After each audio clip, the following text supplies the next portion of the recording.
Sí, ya empecé a grabar. Ya, buena. Ya, empecemos entonces. Tengo que compartirle, presentar.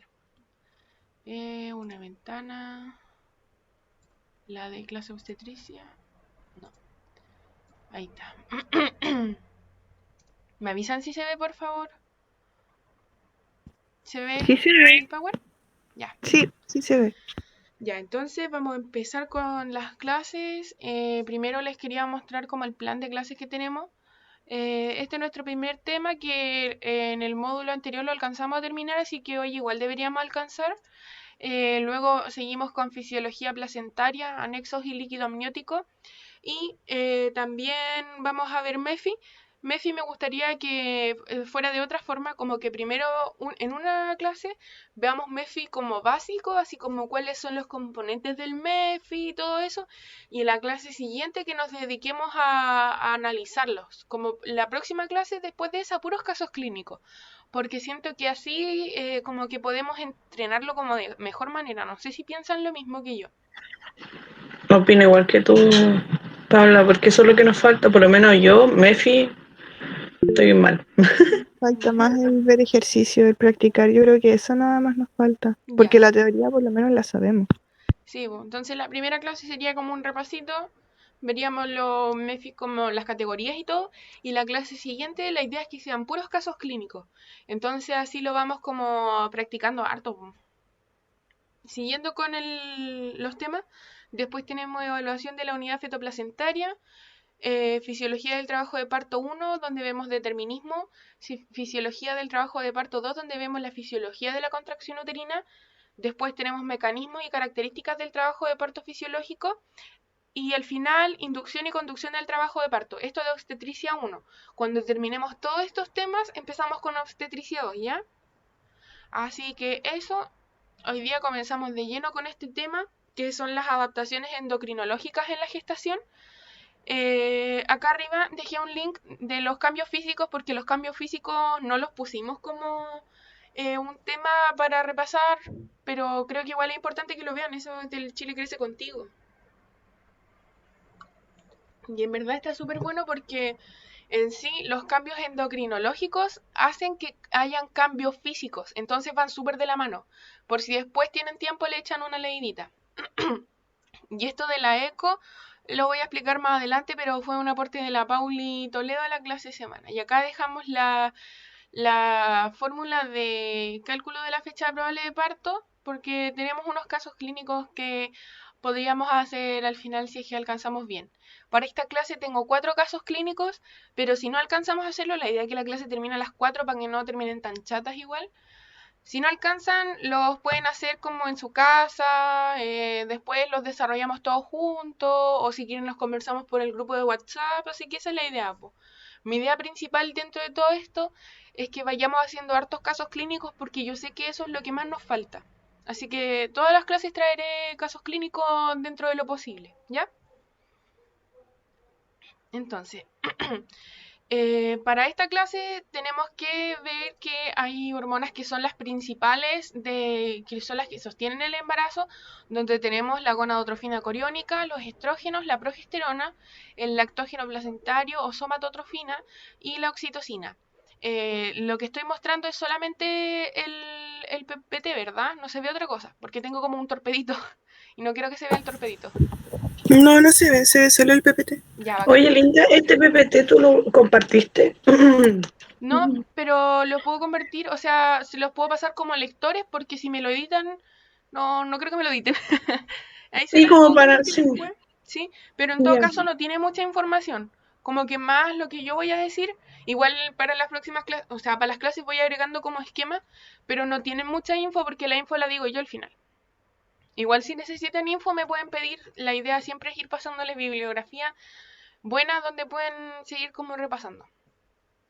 Así que básicamente lo que vamos a ver hoy son las hormonas sostenedoras del embarazo, ¿ya? Primero quiero hacer como una pequeña introducción acerca de lo que es en verdad el periodo perinatal en cuanto a las adaptaciones endocrinológicas. En este momento de la vida, en la gestación, va a haber mucha neuroplasticidad. O sea, el cerebro se va a adaptar de muchas formas a lo que está pasando. Hoy no sé si llegó alguien más, que delante me sonó el... No, no se metió nadie más. Ya. Ah, tenía un mensaje. Sí, eso falta, ya. Porfa, si alguien deja un mensaje en el chat, me avisan. Porque voy a estar en el otro, en el documento. ¿Ya? Entonces, como les decía, en este momento que es la gestación, el cerebro va a ser súper plástico, o sea que se puede modificar de muchas maneras y de hecho eso ocurre mucho, que el cerebro se vuelve como una vasita Play-Doh que se moldea a las necesidades que tiene el feto y la madre. Los cambios que va a tener el cerebro en esta fase van a ser neuroquímicos, morfológicos y funcionales, porque tiene que adaptarse para poder realizar una crianza, para hacer que sobreviva el recién nacido y para mantenerse en un constante estado de vigilia para estar viendo al recién nacido. Por ejemplo, las madres cuando ya nace su hijo, ellas ya no tienen un sueño tan profundo, tienen un sueño como ligerito por cualquier cosa, si el bebé llora, si tiene hambre, cualquier cosa, ellas despiertan mucho más fácilmente y todo esto se permite gracias a la forma en la que el cerebro se adapta para poder responder a esas necesidades. Entonces van a ir cambiando las secreciones hormonales, algunas van a estar con un nivel más aumentado al principio de la gestación y luego van a ir disminuyendo y por otra parte van a haber otras que van a empezar como secretándose de a poquito y luego va a aumentar hacia el final del embarazo. Va a depender de cada hormona finalmente.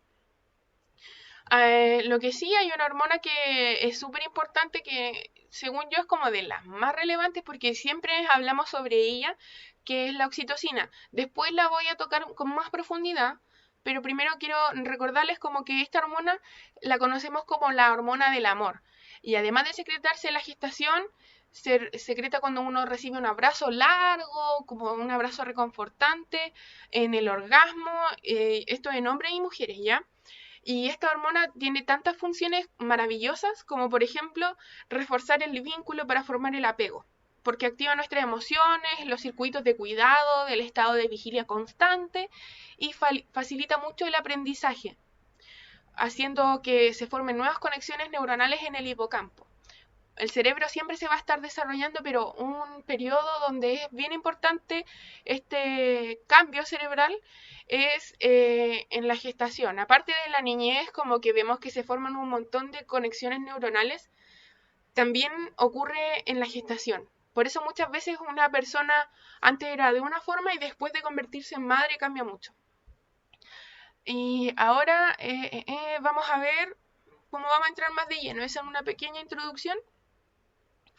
Y los cambios hormonales que se producen por estas hormonas sostenedoras del embarazo responden a tres grandes eventos producidos en la gestación. El primer evento es que va a haber un alto nivel de hormonas de la gestación, como por ejemplo la gonadotrofina coriónica o beta-HCG, los estrógenos que cumplen una función súper importante y la progesterona también.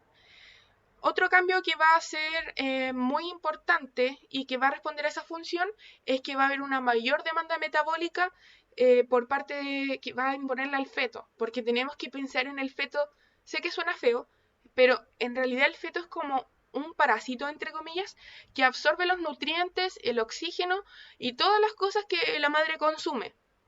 Por eso digo que es un parásito, no me malentiendan. Solamente por eso, porque como la madre va a tener sus necesidades básicas, aparte el feto le va a estar chupando también su vitamina, calcio, todas esas cosas, va a haber una mayor demanda metabólica.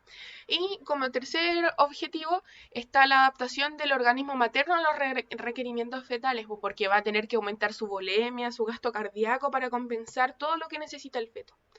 Así que ya sabiendo eso, podemos pasar de lleno a las hormonas de la gestación. La primera que vamos a ver es la gonadotrofina coriónica, también conocida como beta-HCG. Esta hormona es especialmente producida en la gestación. Aparece desde que existe el trofoblasto activo, o sea, en las células de Langhans a nivel del sincitotrofoblasto. El nivel de esta hormona se va a mantener aumentado, como en su pic, hasta la séptima o octava semana de gestación. De ahí empieza a decaer lentamente hasta que en la semana 17 se mantiene en una meseta baja, pero constante hasta el momento del parto. O sea que podemos decir, ya que estamos en la semana 0 de gestación, de repente en la 4, 5, 6, 7, 8, acá está en la parte de más arriba, como en la cúspide, después empieza a bajar, semana 10, 12, y luego se mantiene parejita hasta el momento del parto. Nunca desaparece su secreción, pero sí luego baja. Que esta hormona esté alta, pasé a mover, que esta hormona esté alta al inicio de la gestación es porque esta hormona lo que debe hacer es estimular al cuerpo amarillo en la producción de estrógeno y progesterona, ya que después esas hormonas van a ser producidas por la placenta. Como la placenta al principio es pequeñita, recién se está formando, están invadiendo las vellosidades coriónicas, al principio la placenta no es capaz de realizar una función hormonal significativa porque como que recién está apareciendo. Es como que le exigiéramos demasiado algo tan pequeño. Entonces, para suplir esa función, por mientras la beta-HCG le hace un codazo al cuerpo amarillo y le dice, oye, ya, pues, ponte la capa, si tenéis que poner tú la progesterona y los estrógenos mientras la placenta no pueda, pues. Entonces, eso es lo que hace la gonadotrofina crónica. En resumen, va a estimular al cuerpo amarillo para que haga estrógeno y progesterona. Algo súper importante de esta hormona es que nos va a permitir como determinar que hay una gestación. Y en este sentido, hay dos tipos de pruebas que son las que miden la gonadotrofina coriónica. Está la cualitativa y la cuantitativa. La cualitativa es de cualidad, o sea, de que exista o no la hormona. Y eso la detectamos a través del test de orina, porque el test de orina es una cosita donde uno le pone unas gotas de orina y sale negativo si es que no hay beta-HCG y sale positivo si es que hay beta-HCG. No nos dice cuánta hay, solo nos dice, oye, sí, acá hay beta-HCG. En cambio, el examen de sangre es cualitativo, o sea, ¿cuánto? Nos va a dar un rango que nos va a permitir movernos más o menos entre las semanas de gestación y ver si ese embarazo está dentro de rangos normales. Porque, por ejemplo, entre las 3 a 4 semanas de gestación vamos a tener entre 9 y 130 miliunidades por ml. Después, desde la cuarta a la quinta semana, vamos a tener entre 75 y 2600 miliunidades por ml y así sucesivamente. Lo que sí tenemos que tener claro es que si la beta-HCG está en valores sobre 100.000, ahí ya hay algo raro. Porque la beta-HCG nunca debe sobrepasar 100.000, o sea, es demasiado ese rango. Podría estar un poquitito pasado, pero no mucho, porque cuando la beta-HCG tiene valores muy altos fuera del rango, siempre en el examen nos va a decir cuál es el rango. Y por ejemplo, ya si estamos en la quinta, sexta semana de gestación, que esa tiene que tener un rango de beta-HCG entre 850 y 20.800. Y si ahí tenemos 100.000 miliunidades por ml, algo anda mal. ¿Y qué puede ser eso que ande mal? Puede ser una enfermedad trofoblástica gestacional o también puede ser algo que no es malo, pero no es como común, que sea un embarazo múltiple. Porque al haber más demanda de la placenta, se va a producir más beta-HCG para poder cumplir la necesidad hormonal que tiene. Entonces, a más beta-HCG, más va a agrandarse la placenta. Por eso está presente en enfermedades trofoblásticas gestacionales y en embarazos múltiples, ya sea gemelos, trillizos o más incluso. Entonces, por eso hay que tener ojito con la beta-HCG. No es un elemento tan exacto. Por eso se hace la ecografía para ver en verdad cuántas semanas de gestación tiene el embrión o feto, pero sí nos sirve para ver si ese embarazo está dentro de la normalidad o no. Por ejemplo, también si está en el rango superior, o sea que está más alto de lo que debería, tenemos la enfermedad trofoblástica gestacional y los embarazos múltiples, que a eso se le dice hiperplacentación, porque hay más placenta de lo que debería. Mientras que si está en el rango inferior, o sea, si hay menos de lo que debería, siguiendo este ejemplo, si en la semana 5 a 6 normalmente deberíamos tener entre 850 y 20.800 de miliunidades de beta-HCG. Si hay 100, por ejemplo, es porque algo anda mal, porque es muy poquito. Y en ese caso puede deberse a embarazos ectópicos y pérdidas gestacionales. ¿Y por qué un embarazo ectópico podría provocar esto? Bueno, la respuesta es bastante simple. Cuando se produce un embarazo ectópico, por ejemplo, imaginémonos un embarazo que es en la tuba, un embarazo tubovárico. La tuba, en comparación al útero, que es como de este tamaño, la tuba es chiquitita, entonces no va a tener tanto espacio para que crezca una placenta.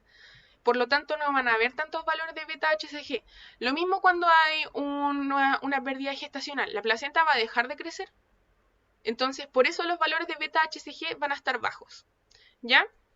Lo otro importante de la beta-HCG es decir que evita la luteólisis. ¿Ya?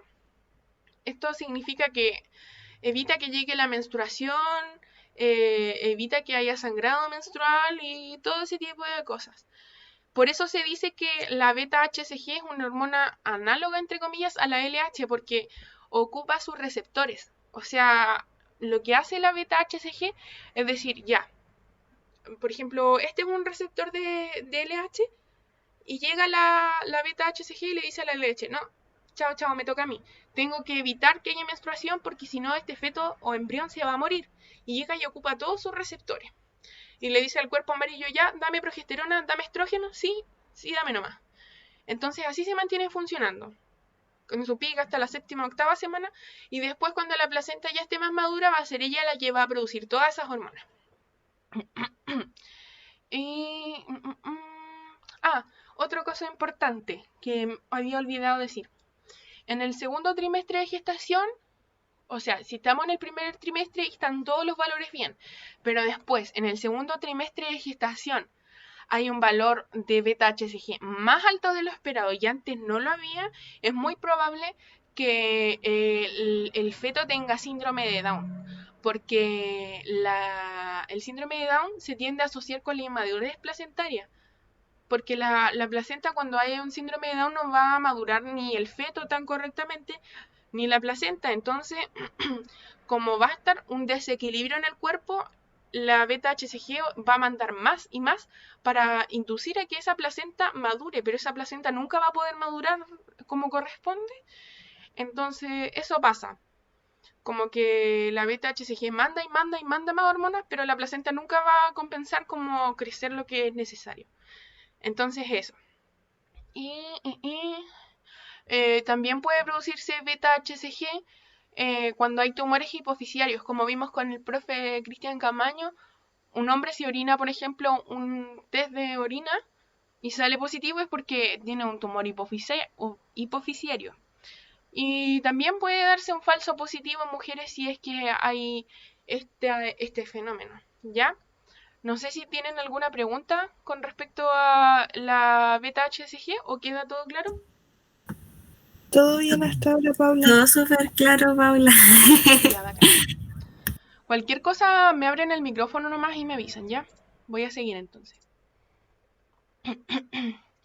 Ya, entonces, vamos a seguir con los estrógenos ahora que son nuestro número 2. Como les dije anteriormente, el estrógeno proviene de dos fuentes. Primero, parte siendo secretado por el cuerpo amarillo hasta la séptima o octava semana y después es la placenta quien lo produce. El cuerpo lúteo en sí va a funcionar hasta las 10 a 12 semanas, luego cesa su actividad endocrina y se reabsorbe.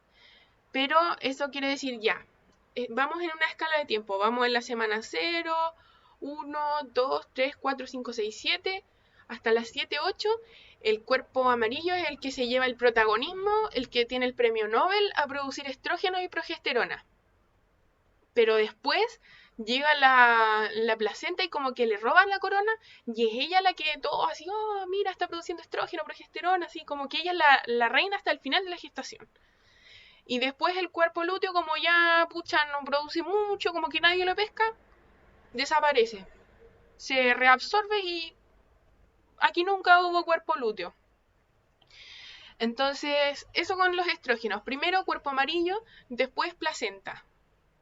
Hasta la séptima, octava semana, cuerpo amarillo y después desde la novena hacia el final de la gestación, placenta. La evolución de la concentración de los estrógenos es lenta y va creciendo a medida que el embarazo va progresando y llega a su máximo peak entre la semana 34 a 36 más o menos. Y esos niveles no decaen hasta después del parto, o sea que va creciendo exponencialmente, lentito, como exponencialmente pero de a poquito. Lento pero seguro. Y de repente llega a la semana 34 o 36 y llega hasta su peak y ahí se mantiene hasta que termine la gestación.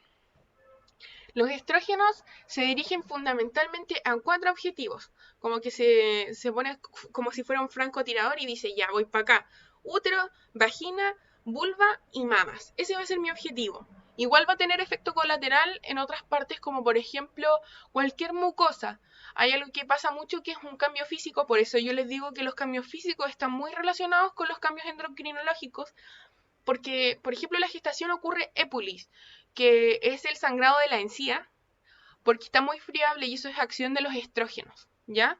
Entonces, si bien el estrógeno tiene 4 objetivos súper claros, útero, vagina, vulva y mamas, igual tiene efectos colaterales, si va pasando por todo el cuerpo para llegar a los lugares al final. Este influye en el crecimiento del útero y de su vascularización, favoreciendo el desarrollo y la nutrición del feto. Por eso también, como aumenta la vascularización, se ve como más azulada la vulva y la vagina. Y lo mismo pasa con cualquier otra mucosa como la boquita, así como tenemos la encía, la lengua, todo se ve como más friable porque tiene mucho más flujo sanguíneo. Esta hormona es la encargada de sensibilizar al útero para el trabajo de parto, aumentando la cantidad de actiomiosina. Es la proteína que permite la función contráctil en la fibra del útero. O sea, como que lo va preparando como de así como haciendo el training para el parto. También aumenta la elasticidad y la vascularización de la vulva y la vagina, porque tenemos que pensar que, o sea, ya la vagina sí está bien, es elástica, puede permitir que entre un pene de 12 a 15 centímetros, siendo que normalmente la vagina tiene un tamaño más pequeño, pero un pene no es tan grande como una cabeza fetal. Entonces tiene que irse como entrenando la vagina para poder expandirse más de lo que estaba acostumbrada a hacerlo. Entonces eso va haciendo, va como entrenándole en cuanto a las contracciones, como preparándola, así como dejando el terreno listo, llevando actiomiosina al estadio y también va a ir dándole más flujo y más elasticidad. Aparte que de eso, el estrógeno es la hormona más desgraciada porque produce las modificaciones mucosas, sobre todo en el aparato. Ay, no, perdón, me confundí, eso no, olvídelo. O sea, produce las modificaciones como mucosas. Estaba pensando en otra cosa que ahora viene la progesterona. Así que eso, no sé si tienen dudas con los estrógenos. Entonces lo último era como solamente los cambios en la mucosa. Solo cambian la mucosa, pero su objetivo principal siempre va a ser útero, vulva, vagina y mamas. Ay. Ahora viene aquí. ¿Queda claro o necesitan que refuerce algo o les quedó alguna duda? Todo clarito, Paula. Ya. Ahora viene la progesterona. Tiene 3 fuentes de origen. Al principio, como dijimos, el encargado es el cuerpo lúteo o cuerpo amarillo.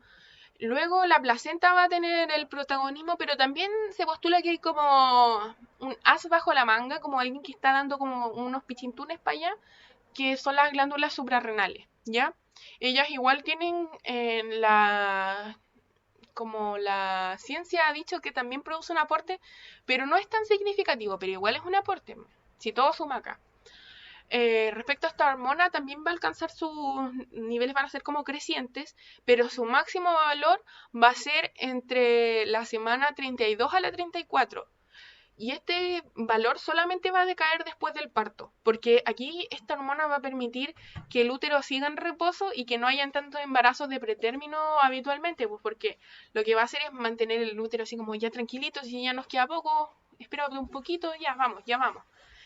Y inhibe la ovulogénesis ovárica, o sea que va a generar que solamente hayan embarazos de a una gestación, pues porque igual puede pasar que haya un embarazo mientras hay una gestación en curso, pero esta hormona es la que evita que esto sea tan común. De hecho, es súper raro que pase. Pero eso se lo debemos a esta hormona junto con la gonadotrofina coriónica al principio de la gestación. Tiene una acción hiperplásica e hipertrófica a nivel mamario. O sea, hiperplásica, que haya más células, y hipertrófica, que crezcan estas células mamarias. Y en general va a tener un efecto de relajación en toda la musculatura lisa del organismo. Y eso sí, podemos decir, ya, sí, igual es bueno, pero en verdad no es tan bueno. Por ejemplo, el peristaltismo, que es producida por el intestino, como para que la mujer pueda defecar, igual es músculo liso. Entonces, hay muchas mujeres que cuando quieren ir al baño les cuesta un montón porque bucha la progesterona enlentece todo. Lo mismo pasa con el esfínter esofágico superior, que es el que evita el reflujo, que se nos suba la comida y todas esas cosas. Ese como que normalmente está como apretadito, pero en la gestación como que se dilata un poco. Entonces eso va a hacer que la mujer como que tenga harta acidez, y aparte que el estómago normalmente estaría como así como una guatita, pero en el embarazo, por el efecto de que el útero está empujando, sube y se horizontaliza. Entonces igual va a ser como que eso va a favorecer harto el tema de que haya reflujo y todas esas cosas. Y aparte de los gases que suelen salirse en el embarazo, pues como no va a tener como tanta capacidad de contraer su musculatura lisa, va a ser como bien común que se salgan algunos gases, ¿ya? Ahora vamos a ir con el lactógeno placentario. Díganme si les queda alguna duda. No, Paula, está súper clarito todo. Bacán. Cualquier cosa me avisan nomás, ¿ya? Ahora vamos con el lactógeno placentario o somatotrofina coriónica. Esta es una hormona que es producida por la placenta y tiene una relación somatotrófica, o sea, hace que el feto crezca más. Si hay niveles bajos, el feto no crece mucho. Si hay niveles altos, o normales, mejor dicho, el feto va a crecer bien normalmente, ¿ya? Va a permitir que la madre libere nutrientes y se los pueda pasar al feto, pero esto tiene como un efecto como sí, ya le puedo pasar nutrientes al feto, pero ¿a costa de qué? De un estado diabetogénico. Es por esta hormona pesada, que existe la diabetes gestacional, porque va a dejar el cuerpo en un estado de insulinoresistencia, como que le va a costar procesar el tema de la insulina. O sea, el cuerpo va a estar como reacio a la insulina, como que lo va a dar toda la glucosa por el hijo, y pucha, y yo, como que se olvida de uno. Entonces ahí empieza un problema que, pucha, la gente que tiene insulina resistencia se tiene que cuidar harto para no quedar con una diabetes después del embarazo, y la gente que tiene diabetes debe cuidarse harto igual para que esto no pase a mayores, y la gente que está sana igual, porque en verdad que esta hormona produce un estado de insulinoresistencia. Y acá viene otro punto importante. La glucosa es un elemento que es anabólico. No sé si se acuerdan de lo que significa anabólico. Yo se los voy a recordar si es que no se acuerdan. Existen dos tipos de, ¿cómo decirlo? Cómo se comportan las hormonas. Algunas hormonas son anabólicas y otras son catabólicas. Las anabólicas construyen, arman algo nuevo, mientras que las catabólicas destruyen. O sea, ana construye, cata destruye, ¿ya? Entonces, como esta hormona que es la glucosa es anabólica, va a construir más en este feto y va a hacer que sea un feto macrosómico, o sea, que crezca. Y esto va a generar que salgan fetos cuando hay un estado de insulinoresistencia como avanzado, como en mujeres diabéticas o con diabetes gestacional. Van a haber fetos como con cuerpo de rugbyista, o sea, como que van a ser anchitos de acá arriba, van a ser como gorditos de tronco, y se les dice como jugadores de rugby a estos fetos que tienen madre diabética. ¿Ya? No sé si tienen alguna duda, sino para pasar con la oxitocina. Paula, entonces esta hormona es como que lleva como toda la glucosa al feto y eso genera la insulinoresistencia y también podría generar que el feto sea macrosómico. Exacto, sí. Ah, ya. Ujú. Gracias. De nada. ¿Alguien más tiene alguna duda? No, está súper claro. No, Paula. Ya, bacán, voy a seguir entonces. Y ahora vamos con nuestra última hormona, que es la oxitocina. Esta hormona es producida por la hipófisis materna, o sea, todos podemos producir oxitocina, pero en la madre tiene un rol distinto. Nosotros la podemos producir dándonos un abrazo grupal bien apretadito o no sé, con la pareja o solos teniendo un orgasmo. Entonces, es una hormona como del amor, como del vínculo. Entonces, por eso va a ser tan importante en la gestación. Esta hormona va a estimular el músculo uterino, generando las contracciones durante el trabajo de parto y la expulsión de leche a nivel mamario durante el puerperio, ¿ya? Es por eso que cuando se hace aceleración oxitócica se utiliza oxitocina sintética, porque esta va a permitir que los músculos se contraigan, ¿ya? Durante la gestación esta hormona se mantiene suprimida por la progesterona hasta que se desencadena el parto. Por ejemplo, tenemos acá, imaginémonos que mis manos son una balanza y que acá hay una parte y acá está la otra. En el embarazo tiene que estar así. Esta es la progesterona y esta es la oxitocina. Y cuando llega el momento del parto, esta balanza se inclina para el lado de la oxitocina y se empiezan a producir las contracciones. La progesterona sigue estando, pero la oxitocina la supera y ahí es cuando ella queda la embarrada y empiezan las contracciones y todo así, dolor, uy, uy, uy. De repente igual hay como un pequeño desequilibrio cuando hay contracciones de Braxton Hicks o de Álvarez Caldeiro, pero es como apenas una subidita, ¿cachai? Pero cuando realmente el nivel de oxitocina supera al de progesterona, ahí es cuando se desencadena el parto, ¿ya? Y por eso es la importancia de que la progesterona se mantenga alta entre las semanas 32 y 36, porque va a hacer que la oxitocina no suba bruscamente, se va a mantener ella arriba, ella como a la cabeza, va a ser la que va a estar más alta para que no hayan partos prematuros. Y eso es lo que pasa cuando hay partos prematuros, pues la oxitocina supera la progesterona, se generan las contracciones del trabajo de parto y ahí no hay mucho que hacer. Ya. Y para finalizar, las actividades fundamentales en el eje hipotálamo-hipófisis-adrenal son reproducidas en la placenta y en las membranas fetales. Las membranas fetales también van a producir hormonas, pero en menor cantidad. La placenta es una fuente súper importante de neurotransmisores y neuropéptidos y en conjunto con el hipotálamo de la madre y del feto van a ser los principales órganos endocrinos que controlan en el embarazo. O sea que en resumen, ya, la secreción hormonal en el embarazo, veámoslos como un todo. Tenemos la semana 0, 1, 2, 3, 4, 5, 6, 7, 8, y de aquí para atrás, de la 8 para atrás, el que va a llevar la delantera va a ser el cuerpo amarillo, porque la placenta va a estar inmadura. Y de repente va a decir la placenta, aquí llegué yo, la caballota, la diva de la potra, y va a desplazar al cuerpo amarillo y va a ser ella la que va a hacer toda la producción hormonal. Ella empieza ahí a producir todas las cosas que necesita para la gestación. Y eso. Igual va a haber un pequeñito, una pizquita por aquí de las glándulas suprarrenales, otra pizquita por acá de las membranas ovulares y todo eso, pero principalmente la reina de todo va a ser la placenta. No sé si queda claro. Sí, súper claro. Todo súper clarito. Sí. Bacán. Entonces, ahora vamos a pasar con un caso clínico. Voy a dejar de transmitir un poco así porque estaban ahí las respuestas que dejamos ayer. O sea, antes de ayer. Para borrarlas. Porque no quiero que las vean, quiero que las resolvamos juntos. Aquí. Un segundito, al tiro sigo proyectando, ¿ya? Transparente. Chuta.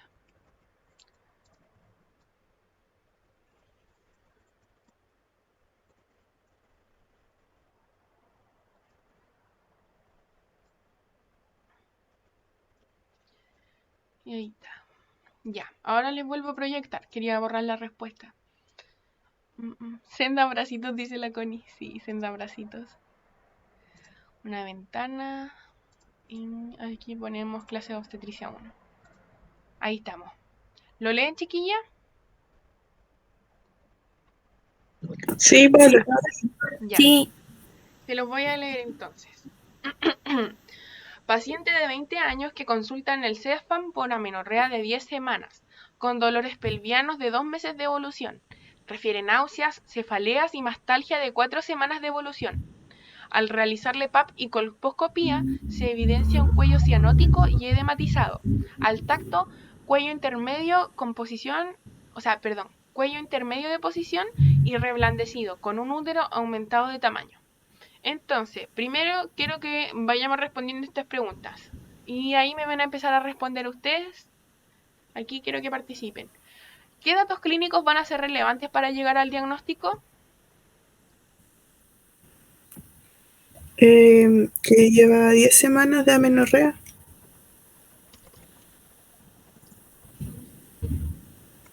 ¿Qué más? También El útero aumentado de tamaño. eso, el cuello cianótico también. ¿Y cómo se llama ese signo del cuello cianótico? ¿Se acuerdan? De ¿De Chadwick. Chadwick? Muy bien, sí. Signo de Chadwick. ¿Algo más? Podría ser que tienen las náuseas, cefalea y mastalgia.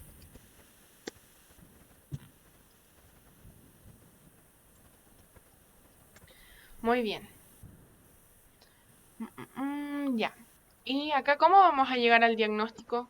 ¿Cuáles son las formas que tenemos para llegar al diagnóstico en ella? Bueno, eco. Eco. ¿Y va a ser transvaginal o abdominal? Transvaginal. Página. Muy bien. ¿Qué otra cosa podemos hacer, por ejemplo, si estamos en una consulta en un CEFAM y justo tenemos la mala cueva que no tenemos ecógrafo? ¿Qué más podemos usar? O sea, se podría hacer un examen de sangre o un test de orina. ¿Para detectar qué? La hormona gonadotrofina corénica. Muy bien.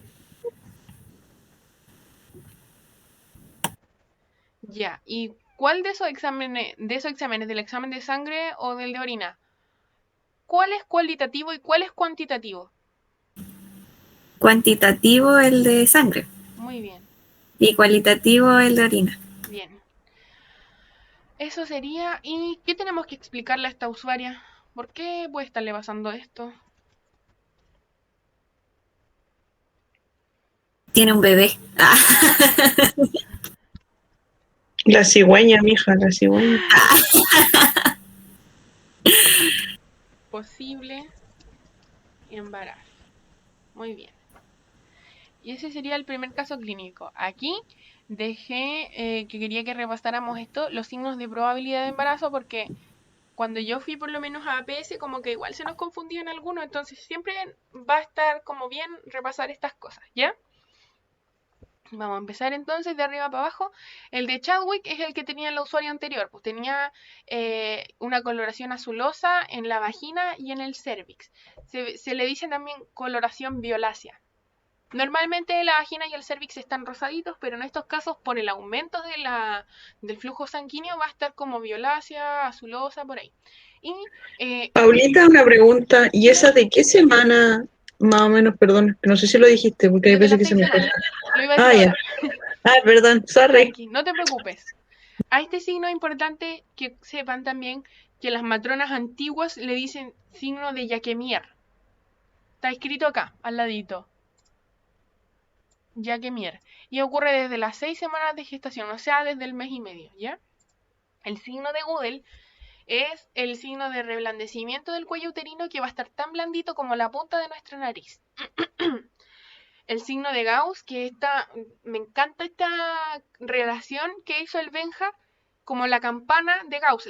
Gauss es una campana y la campana se mueve, o sea, se va a aumentar la movilidad del cervix cuando se realiza un tacto vaginal. Gauss igual campana, o sea, se mueve el cervix. El signo de Pisacek es un signo donde va a haber asimetría del fondo uterino por la expansión de un cuerno, ¿ya? Que normalmente el útero va a ser como de esta forma, o sea, su fondo va a estar más o menos como parejito, no sé si se ve tan parejito en el video, pero supongamos que esto está parejo, ¿ya? En un útero normal, ¿ya? ¿Qué va a pasar en la gestación? Va a haber un cuerno que se va a expandir, porque el feto tiene que dirigirse para algún lado, po. Entonces va a haber un cuerno que va a estar como asimétrico al otro. Va a estar expandido, ¿ya? Otro signo que tenemos es el signo de noble budín, donde el fondo de saco va a estar ocupado. Este ocurre desde como las 8 semanas de gestación y se siente como un globo de agua, ¿ya? 8 o 10 semanas. Yo lo que hago para acordarme del noble budín es que un budín, qué rico. Siento una resistencia. Mis mnemotecnias son súper nada que ver a veces, ¿ya? Si no le sirve no importa, pero yo se lo digo porque a mí me sirve. Un budín, siento una resistencia. El fondo de saco está ocupado. Tenemos también el de Hegar, que está Hegar 1 y Hegar 2. En Hegar 1 se reblandece el istmo, que es el sector que se encuentra entre el cuerpo y el cuello del útero. Y en el 2 se reblandece el fondo de saco anterior. O sea, en el noble budín tenemos el fondo de saco posterior ocupado, tenemos una resistencia, y en el Hegar 2 el fondo de saco anterior, o sea, el que está por la sínfisis púbica, va a estar como más blandito, ¿ya? Y finalmente tenemos el de Pinard, que se siente como un peloteo cuando se hace el tacto vaginal bimanual, o cuando simplemente se hace un tacto vaginal se siente un peloteo entre el cuello uterino y la cabeza fetal, como que hay algo que va chocando. Y este se siente desde la semana 16. ¿Queda claro, chiquillas? ¿O queda alguna duda? Paula, ¿esa imagen la va a subir? Sí, también. Ah, bueno. Sí, se las voy a pasar. Está muy buena. Es de mi Oh, apunte. claro. A la plataforma. Ya la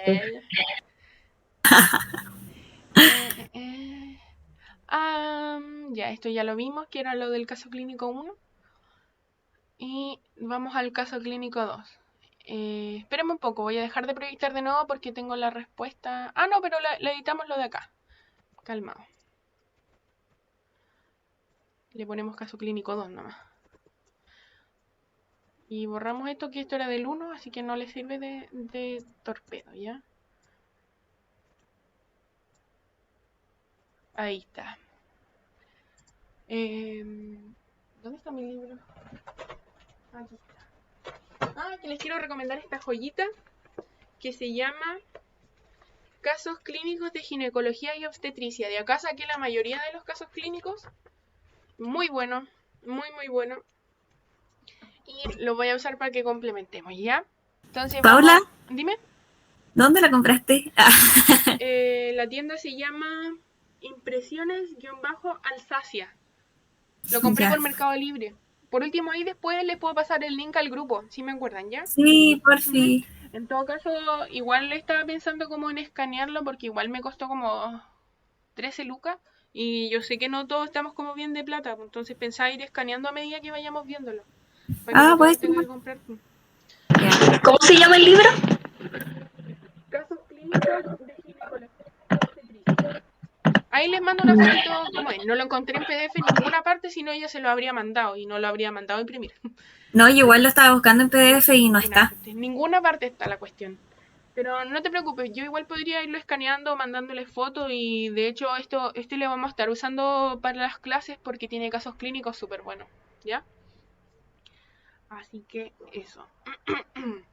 Vamos a empezar con el caso clínico 2, porque así alcanzamos a terminar antes de las 4. Ya, voy a tomar un poquito de agua y empezamos.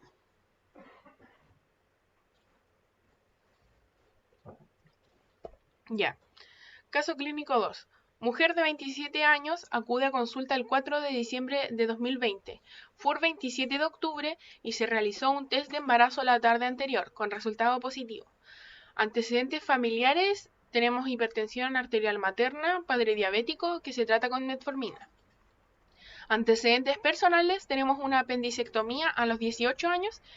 Antecedentes gineco-obstétricos: tenemos menarquia a los 12 años, fórmula menstrual 4-30-35, y como método anticonceptivo utilizaba el anillo vaginal. Estaba casada hace 3 meses y es primigesta. No tiene hábitos nocivos y es profesora de educación básica. Les voy a copiar y pegar eso en el chat para que lo puedan ver para cuando vayamos resolviendo el caso. Ahí está. Y dice... Ya. Motivo de consulta. ¿Cuál sería el motivo de consulta de esta usuaria? Que se realizó un test de embarazo y le salió positivo. Eso mismo. Ya, fórmula obstétrica. El caso no dice, pero yo les voy a inventar algo. Gestaciones, ya, era primigesta, pero tuvo 2 abortos. ¿Cuál sería su fórmula obstétrica?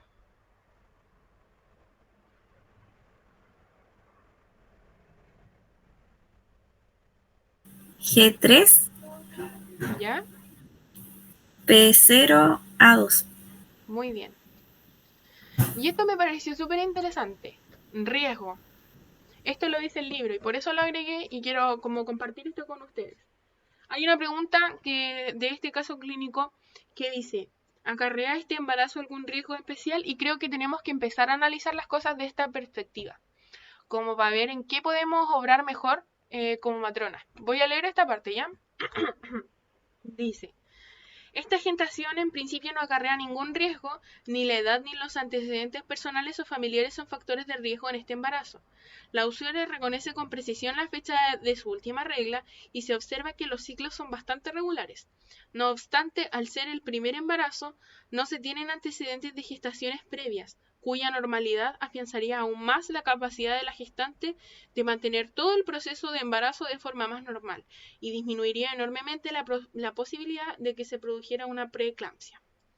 ¿Cachai el análisis que hace como el libro? O sea, como que dice, ya, si bien no tiene factores de riesgo, hay que ponerle ojito a la preeclampsia porque no sabemos cómo ha sido como las gestaciones anteriores, como fueron abortos, nunca se dijo si, no sé si fueron abortos por qué razón. Entonces hay que estar ojito y por la preeclampsia que puede ocurrir porque la madre tiene antecedentes de hipertensión arterial, pues ya un familiar en primer grado ahí, así que va a haber que estar bien ojo. Así que pondríamos como riesgo relativo. Porque puede que haya un riesgo, pero no es un riesgo como latente, como para derivarla a aro. Pero sí hay que estar ojito con ella, pues porque, pucha, si tiene antecedentes de aborto está bien. Cuando tiene antecedentes de aborto son 3 o más abortos, pero igual ella ya tuvo 2 y ¿cuántos años tiene? Como 20, o sea que algo pasa y hay que estar atenta. Puede que no pase nada, pero siempre hay que poner atención cuando pasen este tipo de cosas y por los antecedentes, igual, aunque no son antecedentes tan graves, ni es que ella tenga esa patología, pero igual hay que estar atentos.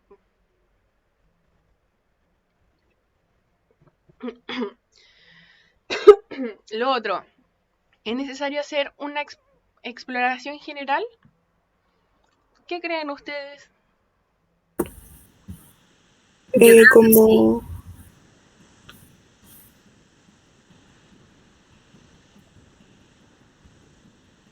Parece que iban a Yo hablar creo los dos al que mismo sí. tiempo. Sí, Connie, dale.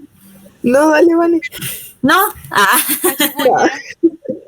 No, o sea, pero como con exploración, ¿es como examen físico, examen y todo eso? ¿O solamente físico? Cualquier cosa que se les ocurra en general. Más abajo le puse los exámenes de laboratorio. Pero en exploración general, ¿se le ocurre algo que no nos hayan dicho de ella que podamos determinar en términos generales? por ejemplo, su peso. Muy bien. Peso, ¿qué más? Bueno, como tiene antecedentes de hipertensión, podríamos tomarle la presión también. Ujú. Presión, ¿qué más? Mm,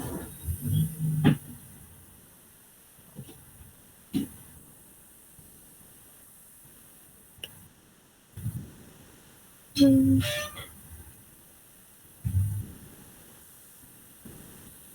Nada más, chiquillos. podría, Digan. Dale, Connie. Ah,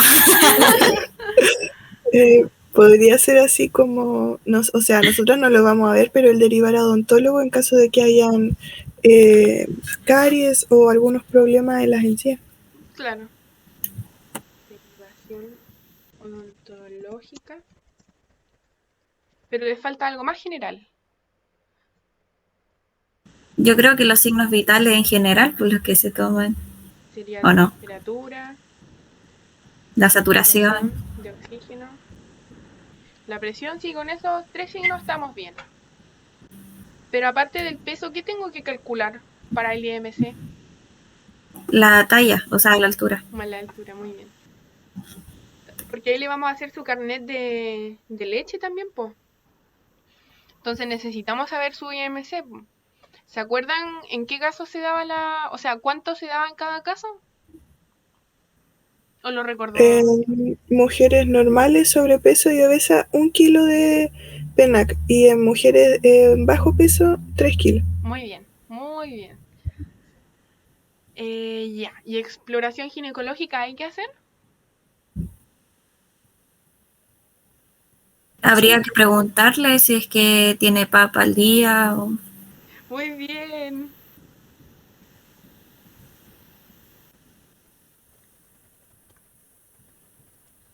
Bacán. ¿Y eco? ¿Por qué vía? transvaginal o no. Perfecto. Eco TV. Ya, y los exámenes, como es su ingreso y todo, ¿qué exámenes tenemos que pedirle? El hemograma, el hematocrito. En la glicemia también. La glicemia con apellido. ¿Cuál sería? En ayunas. En ayunas. Muy bien. En ayunas. ¿Qué más? El BRL o RPR. ¿Qué más? El de VIH, el examen de Chagas. Y el de grupo IRH. Así. Muy bien. Perfecto. Hemograma de y el examen de orina. Ah, sí, eso se me olvidó. Y urocultivo. Ahí estamos. Y medicamentos, suplementos. ¿Qué tenemos que darle a ella? Ácido fólico.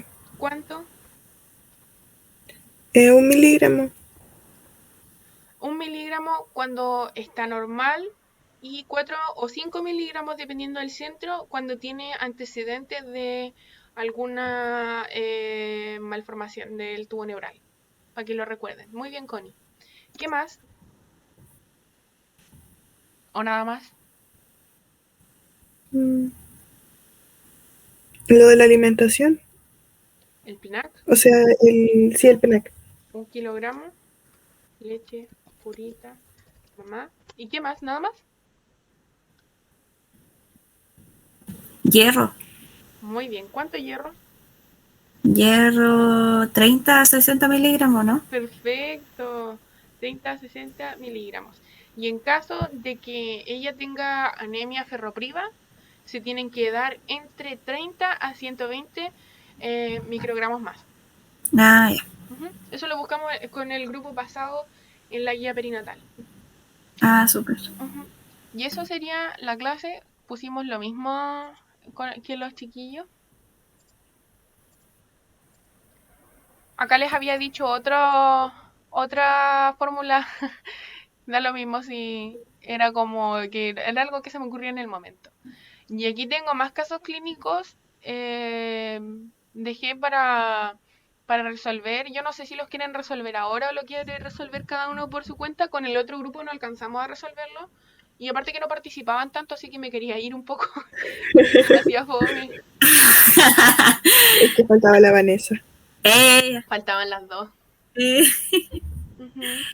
Así que no sé si lo quieren resolver. Díganme ustedes qué prefieren. Si hacerlo como solitas o... Yo creo que para estar a la par igual con la otra clase podríamos hacerlo mejor sola y así todos quedamos igual. Bacán. Sí. Ya, eso sería. Voy a dejar de grabar con mi grabador.